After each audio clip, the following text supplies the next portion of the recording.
Hidup di dalam Tuhan. Renungan diinspirasi dari surat pertama Yohanes bab 2 ayat 3 sampai dengan 11. Inilah tandanya kita mengenal Allah, yaitu jikalau kita menuruti perintah-perintahnya. Siapa yang berkata, "Aku mengenal Dia," tetapi ia tidak menuruti perintahnya, ia adalah seorang pendusta, dan di dalamnya tidak ada kebenaran. Namun siapa yang menuruti firman-Nya, di dalam orang itu sungguh sudah sempurna kasih Allah.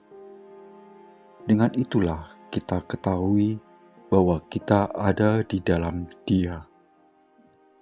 Siapa yang mengatakan bahwa ia tinggal di dalam Dia, ia wajib hidup sama seperti Kristus telah hidup.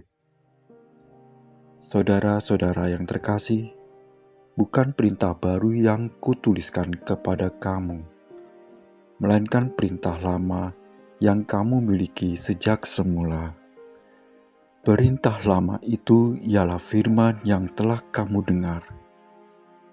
Namun, kutuliskan kepada kamu perintah baru juga, yang benar di dalam Dia dan di dalam kamu. Sebab kegelapan sedang melenyap dan terang yang benar telah bercahaya. Siapa yang berkata bahwa ia ada di dalam terang, tetapi ia membenci saudaranya, ia ada di dalam kegelapan sampai sekarang.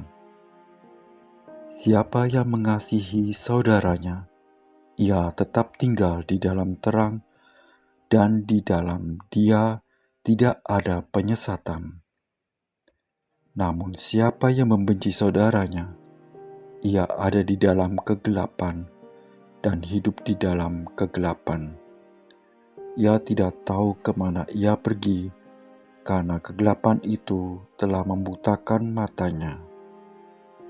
Demikianlah sabda Tuhan.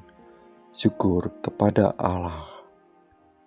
Dalam bacaan hari ini, Yohanes mengajak kita untuk belajar mengenal Allah yang sebenarnya. Mengenal Allah bukan sekedar tahu tentang Allah, tetapi hidup dalam ketaatan kepadanya, melakukan apa yang sesuai dan menolak apa yang tidak sesuai dengan kepribadiannya. Yohanes memperjelas bahwa tanda mengenal Allah berarti mengasihi sesama. Allah adalah terang yang membawa hidup dalam damai dan sukacita. Siapa yang berkata bahwa ia ada di dalam terang, tapi ia membenci saudaranya, ia ada di dalam kegelapan sampai sekarang. Seseorang tidak dapat berjalan bersama Allah dalam terang jika masih memelihara kegelapan terhadap orang lain yang menyesatkan.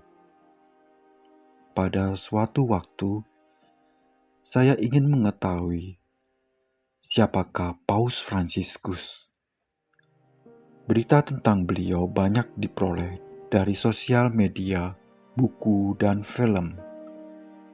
Untuk dapat mengenal sosok Paus Fransiskus, saya bisa membaca dan menonton film atau berita.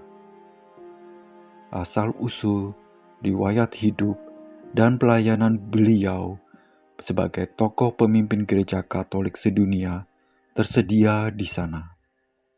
Paus Fransiskus adalah contoh seorang yang sungguh mengenal Allah, karena dia banyak memperhatikan sesama yang lemah dan tersingkir. Dari Paus Fransiskus, saya juga mengenal kesederhanaan hidup yang membawa rasa damai, penuh ceria, dan syukur.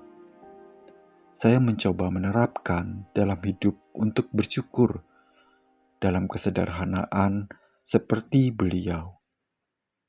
Namun hal ini menimbulkan rasa tidak nyaman bila menghadapi bujukan untuk hidup mewah, karena merasa melawan arus.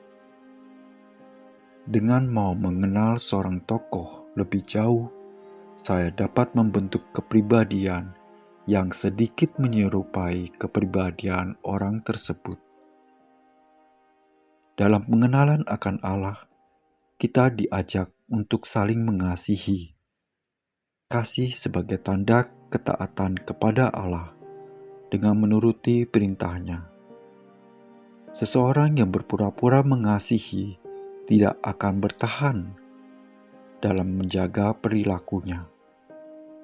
Mengenal dan mengikuti Allah dengan sungguh-sungguh berarti memiliki karakter dan menerima Allah dalam hidup yang menerangi langkah kita untuk selalu ada di dalam jalan yang terang. Kita akan hidup sesuai dengan perintahnya dan menempatkan diri dalam Allah untuk tidak sesat dan tidak menyesatkan orang lain. Marilah berdoa. Tuhan, tolong kami untuk mengenal Engkau bukan hanya dengan kata, tetapi lewat hidup yang taat dan penuh kasih. Singkapkan setiap kegelapan dalam hati kami dan penuhi kami dengan terang-Mu, sehingga kasih-Mu tercermin dalam hidup kami. Amin.